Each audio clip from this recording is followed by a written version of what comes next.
March 18th used to be one of the most feared dates on the Roblox calendar, and the reason is genuinely hilarious in hindsight. It all started with two accounts, John Doe and Jane Doe. These were test accounts created by Roblox staff back in 2005, probably in the first few weeks of the platform's existence. They were default accounts with default avatars, no friends, no games, no activity. They were about as interesting as an empty parking lot. But the Roblox community, bless their hearts, looked at these blank, faceless, silent accounts and decided they were haunted. The theory went something like this: John Doe and Jane Doe were not test accounts. They were hackers, or ghosts, or haunted AI programs. And on March 18th, John Doe's supposed activation date, they would wake up, come to life, and hack every single account on the platform. Your Robux? Gone. Your inventory? Deleted. Your avatar? Replaced with John Doe's soulless default face. The panic was real. Every year as March 18th approached, the community would spiral into mass hysteria. Kids were making farewell videos in case their accounts got destroyed. People were logging out of Roblox at midnight on March 17th and refusing to log back in until the 19th. YouTubers were cranking out content with titles like, "I played Roblox at 3 a.m. on March 18th and John Doe joined my game," complete with fake screenshots, dramatic music, and absolutely zero actual evidence. There were games dedicated to surviving the John Doe attack. There were group chats coordinating defense strategies against an account that had never done anything to anyone ever. And here's the beautiful part: none of it was real. Not one single bit. John Doe never hacked anyone. John Doe never joined anyone's game at 3 a.m. John Doe never sent anyone a threatening message. The account sat there, completely inactive, doing absolutely nothing, while millions of children projected their collective nightmares onto it. Roblox eventually had to release official blog posts and statements being like, "Hey, please calm down, these are test accounts, they cannot hack you, they are not sentient, please stop scaring each other." But by that point, the legend had taken on a life of its own. It didn't matter what Roblox said. The myth was more powerful than the truth. And honestly, that's kind of beautiful. The Roblox community created its own horror villain out of thin air. No lore, no backstory, no evidence. Just pure, unfiltered childhood imagination turning a blank test account into a digital boogeyman. It's the most Roblox thing that has ever happened. You know the oof. Don't pretend you don't. That short, sharp, unforgettable death sound, oof, that played every single time your Roblox character died. It is arguably the most iconic sound effect in internet history. It has been memed, remixed, auto-tuned, turned into ringtones, sampled in songs, and used as a reaction in approximately 47 billion text conversations. The oof transcended Roblox. It transcended gaming. It became part of the cultural vocabulary of an entire generation. There's just one small problem. Roblox didn't make it. The oof was originally created by a man named Tommy Tallarico, a veteran video game composer and musician, for an obscure game called Messiah, developed by a company called Shiny Entertainment and released in the year 2000. How did a sound effect from a game that almost nobody played end up in Roblox? That's where it gets murky. The most likely explanation is that someone at Roblox in the early days grabbed it from a sound library, or found it online, and just used it without really thinking about licensing. Back in 2006, Roblox was a tiny startup with barely any users. Nobody was thinking about intellectual property rights for a death sound effect. But then Roblox grew, and grew, and grew. And that little death sound was heard billions of times by hundreds of millions of players, turning it into one of the most recognizable audio clips on the planet, all without the guy who actually made it seeing a single penny. When the situation came to light around 2019-2020, it became a whole thing. Tommy Tallarico went public about it. There were negotiations. There was drama. Roblox briefly offered the oof as a purchasable sound for 100 Robux, which felt almost insulting to something that had been free since the dawn of the platform. Then in July 2022, Roblox removed the original oof entirely and replaced it with a new default death sound. The internet reacted the way the internet reacts to everything, with complete and total devastation.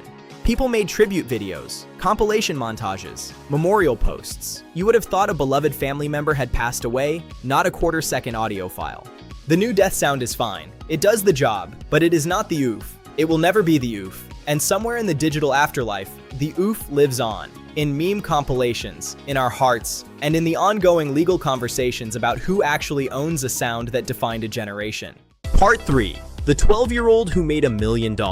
This one is the story that makes every Roblox developer either incredibly inspired or deeply, deeply jealous. When Adopt Me first launched on Roblox, it was created by a small team, basically two people, Nufisi and Bethink. It started as a relatively simple role-playing game where players could adopt babies and raise families, kind of like a casual life simulator. Nothing groundbreaking. But then they added pets, and everything changed. Pets and Adopt Me became the entire game.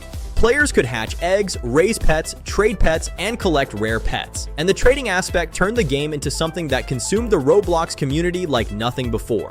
Kids were waking up early to log in for limited time eggs. They were making spreadsheets, actual spreadsheets, tracking the value of different pets. A neon legendary pet was worth more than some people's weekly allowance in Robux terms. The game exploded. At its peak, Adopt Me was pulling 1.6 million concurrent players at the same time, which is a number that most AAA game studios would sacrifice their firstborn for. That 1.6 million concurrent number, by the way, literally crashed all of Roblox. The entire platform went down because too many people were trying to adopt virtual pets simultaneously. The developers formed a studio called Uplift Games, and according to various reports, were generating millions of dollars per month through in-game purchases per month.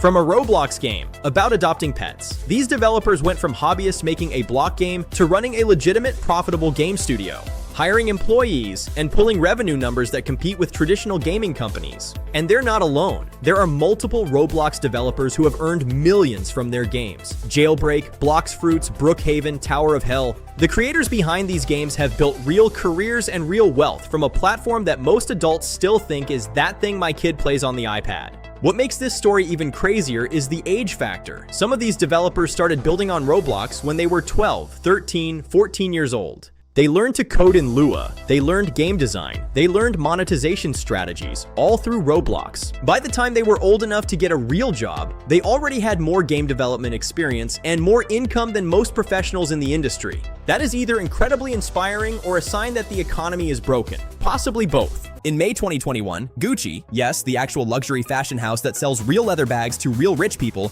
launched the Gucci Garden experience on Roblox. It was a virtual exhibition where players could walk through themed rooms and buy limited edition digital Gucci items for their avatars. One of these items was the Gucci Dionysus bag, a virtual accessory for your block person. It was initially sold for around 475 Robux, which is roughly $5 or $6. Not bad, a cute little digital flex, but here's where it gets absolutely insane. Because the bag was a limited item, it could be resold on the Roblox marketplace. And because it was Gucci, and because the Roblox trading community operates with the same frenzy as a crypto pump and dump group, the price started climbing and climbing and climbing. Within hours, resale prices for the virtual Gucci bag had surpassed the price of the actual physical real-world Gucci Dionysus bag, which retails for around $3,400. A digital accessory for a Roblox avatar was selling for more than the real designer handbag it was based on. Let that marinate for a second. Someone looked at their screen, saw a pixelated purse on a block character and said, "Yes, I will pay more for this than I would for the actual physical luxury item made of actual leather by actual Italian craftspeople." And they did it. Multiple people did it. The story went viral. News outlets that had never covered Roblox in their entire existence were suddenly writing articles about virtual handbags. Fashion industry people were losing their minds, and Roblox players were like, yeah, that tracks. Because in the Roblox economy, digital scarcity is real scarcity. If only 500 of something exist and millions of people want it, the price goes up. It doesn't matter if it's a physical bag or a virtual one. The flex is the flex. This moment was genuinely a turning point in how people thought about digital goods and virtual economies. It proved that virtual items could hold real value, not just sentimental value, but actual market value driven by supply and demand. And it happened on a platform originally designed for children to stack bricks on top of each other. The future is wild, man. In November 2020, Lil Nas X, fresh off Old Town Road being one of the biggest songs in the history of recorded music, performed a virtual concert on Roblox. And when I say performed, I don't mean he sat in front of a webcam and played guitar. I mean, Roblox built an entire interactive virtual venue where Lil Nas X appeared as a giant avatar, performed multiple songs, flew through the air, changed outfits, and basically put on a show that would have been physically impossible in real life. Players could watch, dance, jump around, and experience the whole thing together in real time. The numbers were staggering. Over the course of the event weekend, the concert was attended by more than 33 million players. 33 million. To put that in perspective, the largest live concert ever held in the real world, Rod Stewart's 1994 New Year's Eve show in Rio de Janeiro, drew an estimated 3.5 million people. Lil Nas X's Roblox concert had nearly 10 times that number. Now, were all 33 million of those people sitting there respectfully enjoying the musical performance? Absolutely not. At least half of them were jumping on each other's heads, spamming the chat with random nonsense, trying to glitch through the floor, and asking strangers to trade pets with them. That is the Roblox experience, and it cannot be sanitized. But still, 33 million people showed up to a virtual concert on a platform that most adults had never heard of. It was a moment that made the entire entertainment industry sit up and pay attention. This wasn't just a concert, it was proof of concept, proof that you could host cultural events at a scale that physical reality simply cannot match. You don't need a stadium, you don't need security, you don't need parking. You just need servers that can handle 33 million people simultaneously, which, given the Chipotle incident, is apparently not always a guarantee. After the Lil Nas X concert, the floodgates opened. 21 Pilots did a Roblox concert. There were listening parties, album launches, and brand events. Every record label and entertainment company suddenly wanted to know how to get into Roblox. And Roblox was happy to oblige because every one of these events brought millions of new users to the platform and kept millions of existing users engaged.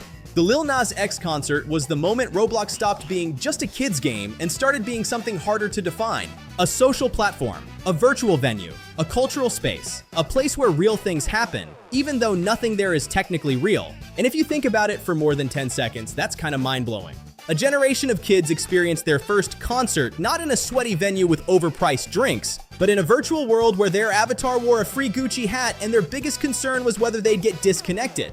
That's not worse, it's not better, it's just different. And it's the future, whether the rest of the world is ready for it or not. If you like this video, please hit that like button and subscribe for more content. Let's try and pump that number to 10K, and I'll see you in the next one.